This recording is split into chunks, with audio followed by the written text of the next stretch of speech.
نور الدین زنگی رحمت اللہ علیہ اور گستاخان رسول۔ سن 557 ہجری میں سلطان نور الدین زنگی رحمت اللہ علیہ ایک رات نماز تہجد سے فارغ ہو کر سوئے تو خواب میں حضور صلی اللہ علیہ وسلم کی زیارت نصیب ہوئی، اور خوابی میں سرکار دو عالم صلی اللہ علیہ وسلم نے دو آدمیوں کی طرف اشارہ فرمایا کہ اے نور الدین، ان دونوں سے میری حفاظت کرو جن کی آنکھیں نیلی ہیں۔ سلطان کی گھبراہٹ سے آنکھ کھل گئی، فوراً اٹھ کر وضو کیا اور نوافل پڑھ کر لیٹ گئے تو فوراً سلطان کو نیند آ گئی۔ دوبارہ پھر یہی خواب دیکھا۔ اسی طرح نور الدین رحمت اللہ علیہ کو 3 مرتبہ وہی آدمی دکھلائے گئے۔ ان کو تشویش ہوئی اور اپنے وزیر جمال الدین کو بلایا اور خواب کا تذکرہ کر کے ان سے مشورہ کیا اور خواب کو صیغہ راز میں رکھنے کی بات کہی۔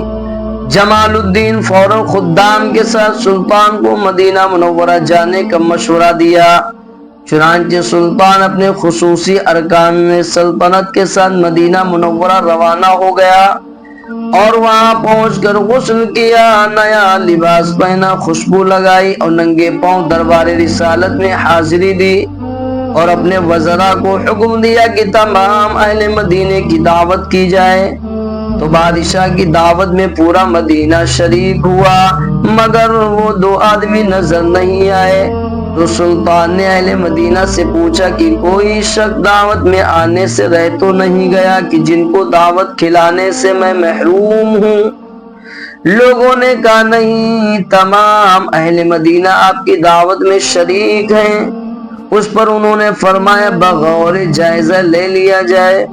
تو جب بنظر غائب لوگوں نے جائزہ لیا تو کہا کہ صرف 2 آدمی آپ کی دعوت میں شریک نہیں ہوئے، کیونکہ وہ کسی کی دعوت میں نہیں جاتے، وہ خود بڑے فیاض ہیں، اکثر اوقات لوگوں کی دعوت کرتے ہیں، بڑے ہمدرد ہیں اور غریب نواز ہیں۔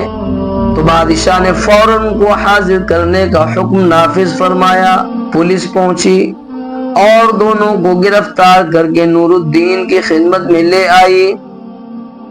بادشاہ نے ان دونوں سے معلوم کیا کہ تم کون ہو اور کہاں سے آئے ہو اور یہاں آنے کا تمہارا کیا مقصد ہے؟ تو ان دونوں نے جواب دیا کہ ہم حج کرنے آئے تھے اور شہر مدینہ سے، اور حضور اقدس صلی اللہ علیہ وسلم کے روضہ اطہر سے اس قدر محبت ہو گئی کہ ہم نے یہاں سے اپنے وطن کو جانا مناسب نہ سمجھا، اور ہم دونوں مغربی ہیں۔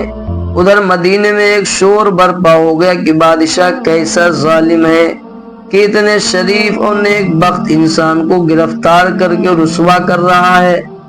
مدینہ کے لوگوں نے ان دونوں کی صفائی میں بہت کچھ کہا کہ یہ لوگ غریبوں کی ہمدرد ہیں، بڑے سخی ہیں، بڑے ولی ہیں، ریاض الجنہ میں نماز پڑھتے ہیں، روزانہ جنت البقیع کی زیارت کرتے ہیں۔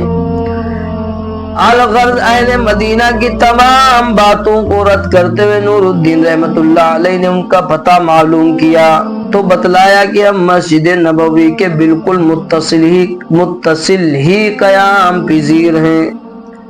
الغرض بادشاہ نے ان کے کمرے میں پہنچ کر ہر طرف سے جائزہ لیا، مگر کوئی ایسی چیز بظاہر ان کے کمرے میں نظر نہ آئی جس سے حضور صلی اللہ علیہ وسلم کو تکلیف پہنچتی ہو۔ سلطان اس پر بہت حیران و پریشان تھا کہ اچانک دل میں ایک بات آئی کہ ان کے مصلے کو اٹھا کر دیکھا جائے۔ تو جب مصلے کو اٹھا کر دیکھا گیا تو اس کے نیچے ایک بڑا بھاری پتھر تھا۔ جب اس پتھر کو اٹھایا گیا تو ایک گہری سرنگ تھی، اور جب اس سرنگ کا جائزہ لیا گیا تو وہ سرنگ مزار اقدس تک پہنچنے والی تھی۔ وہ دونوں بدبخت نصرانی تھے جن کو عیسائی بادشاہوں نے بے شبہ دولت دے کر اس پر مامور کیا تھا کہ جسد اطہر کو روضہ پاک سے کسی طرح سے نکال لیا جائے۔ اس خوفناک منظر کو دیکھ کر نور الدین رحمت اللہ علیہ جلال میں آ گئے اور دونوں کو قتل کا حکم دے دیا۔ مورخین لکھتے ہیں کہ ان دونوں کو صبح کے وقت میں قتل کیا گیا اور شام کو آگ میں جلا کر بھسم کر دیا گیا، اور اس طرح وہ جہنم رسید ہوئے۔ اس واقعہ کو دیکھ کر لوگوں کی آنکھیں کھلی اور بادشاہ کی عظمت و رفعت اور کمبختوں کی رذالت کا پتہ چلا۔ بعدہ نور الدین نے روضہ اطہار کے چاروں طرف اتنی گہری بنیادوں کو تہ زمین تک بھر دیا کہ آئندہ کوئی ملعون جسد مبارک تک زمین سے نہیں پہنچ سکتا۔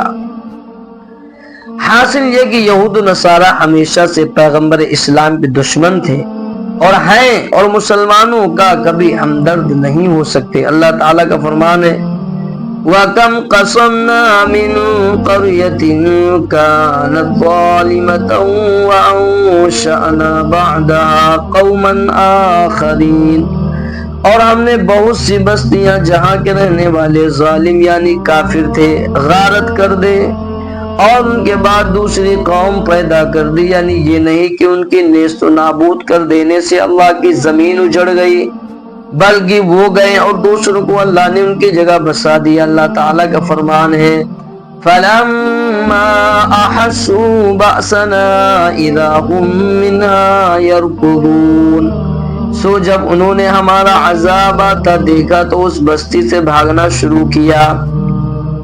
یعنی جو لوگ دین کا مذاق اور انبیاء کی ہنسی و ٹھٹھا اڑاتے تھے، جب عذاب خداوندی سامنے آ گئے تو حواس باختہ ہو گئے اور چاہا کہ وہاں سے نکل بھاگے اور بھاگ کر جان بچا لیں۔ اس وقت تک دینی طور پر کہا گیا کہ بھاگتے کہاں ہو، ٹھہرو اور ادھر ہی واپس چلو جہاں عیش کیا کرتے تھے اور جہاں بہت سے سامان تنعم جمع کر کے رکھے تھے۔ شاید وہاں کوئی تم سے پوچھے کہ تمہارے وہ مال و دولت اور زور و قوت کو نشہ کو کیا ہوا، اور وہ آلات ضرب و حرب کہاں گئے جس سے خدا کا خاکہ اڑا دینے کو کہتے تھے۔ مفصل لکھتا ہے کہ اس آیت کے ضمن میں اب کیا ہوا، کیوں بھاگتے ہو، اب کیوں بھاگتے ہو، تم تو اس بستی کے بڑے آدمی تھے اور تم سے ہر کام میں وہاں کے لوگ مشورہ کرتے تھے۔ آج بھی تم کو تمہارے مشوروں کی ضرورت ہے۔ یہ سب بات تحکمن کہی گئی ہیں۔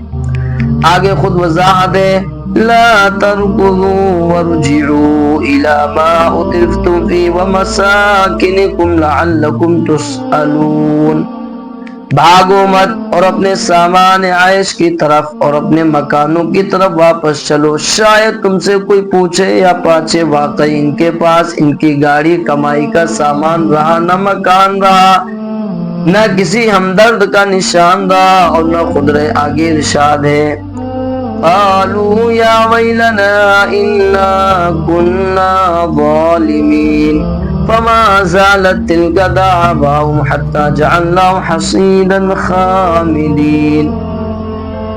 لوگ نزول عذاب کے وقت کہنے لگے ہائے ہماری کم بختی، بے شک ہم لوگ ظالم تھے، سو ان کی یہی پکار رہی حتیٰ کہ ہم نے ان کو ایسا نیست و نابود کر دیا کہ جس طرح کھیتی کٹ گئی ہو اور آگ ٹھنڈی ہو گئی ہو۔ یعنی جب عذاب آنکھوں سے آتا دیکھ لیا تب اپنے جرموں کا اعتراف کیا اور برابر یہی چلاتے رہے کہ بے شک ہم ظالم اور مجرم ہیں۔ لیکن اب پچھتانے سے کیا ہوگا جبکہ وقت قبول توبہ کا ہاتھ سے نکل چکا تھا۔ اعتراف و ندامت اس وقت سب بیکار چیزیں تھیں، آخر اسی طرح ختم کر دیے گئے جس طرح کھیتی آن کے آن میں کاٹ کر ڈھیر کر دی جاتی ہے یا جلانے سے آن کے آن میں بھسم ہو کر رہ جاتی ہے۔ کتنی بستیاں کھنڈر ہو گئیں جہاں کوئی بسنے والا بھی نہیں، باوجود اس کے کوئی مسافر وہاں سے گزر گیا۔ یہ تماشا دیکھنے والی جماعت تھوڑی دیر ٹھہر گئی۔ کفر و باطل کی جنگ صدیوں رہی ہیں، جو کبھی دریاؤں میں تو کبھی صحراؤں میں، کبھی بند قلعوں میں تو کبھی کھلے میدان میں لڑی جاتی تھی، اور کافروں کی طرف سے ہمیشہ مومنین کو دھمکی ملتی رہی ہے۔ حضور صلی اللہ علیہ وسلم کی توہین ایک دن انشاءاللہ ان کافروں ہی کے لیے گلے کا ہار بنے گا۔ اسامہ کی حوالگی کے بارے میں کہا گیا کہ اگر تم ہمارے تابع نہ ہوگے تو ہم تمہارے ملکوں پر بم برسائیں گے اور تمہارے علماء مقتدی کے ہاتھ پاؤں الٹ پھیر کر کاٹ ڈالیں گے اور سولی پر چڑھا دیں گے۔ غرض کے مختلف زاویوں سے ڈرایا گیا، مگر پکے مسلمانوں نے ہمیشہ جواب دیا کہ ہم خدا سے ڈرتے ہیں، کسی اور سے نہیں۔ چنانچہ اللہ تعالیٰ کا قرآن پاک میں فرمان ہے۔ موسیٰ پر ایمان لانے کے نتیجے میں جو فرعون نے ساحر مسلمانوں سے کہا تھا لَأُقَطِّعَنَّ أَيْدِيَكُمْ وَأَرْجُلَكُمْ مِنْ خِلَافٍ إِلَّا آیا، تو انہوں نے کہا قَالُوا لَا ضَيْرَ إِنَّا إِلَىٰ رَبِّنَا مُنْقَلِبُونَ، بولے کچھ ڈر نہیں، ہم کو اپنے رب کی طرف جانا ہی ہے، یعنی بہرحال مر کر خدا کے یہاں جانا ہے۔ اگر اس طرح مریں گے تو شہادت کا درجہ ملے گا۔ اس لیے میرے بھائیوں، اللہ کے رسول صلی اللہ علیہ وسلم سے محبت کرنا ہے اور دین کے لیے ہر وقت تیار رہنا ہے۔ اللہ ہمیں عمل کی توفیق